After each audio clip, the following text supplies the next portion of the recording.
Hei, kau takkan faham lagi bahasa kan? Bila kau nak bagi aku duit aku? Kesian aku tengok kau ni.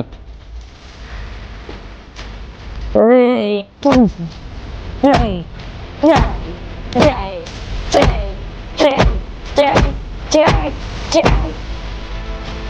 Ush.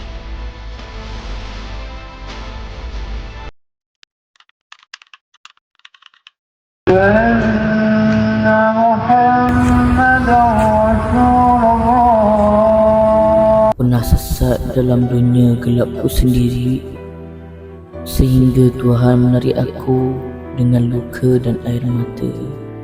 Dalam setiap darah yang mengalir, dalam setiap dosa yang ku perbuat, aku hanya mendampa satu perkara, keampunan daripadamu. Aku bukanlah manusia sempurna. Aku manusia yang berlumpur dosa, tapi masih mengutuk pintu rahmat Tuhan. Terlalu lama aku berjalan dalam kegelapan. Kini aku hanya mahu satu peluang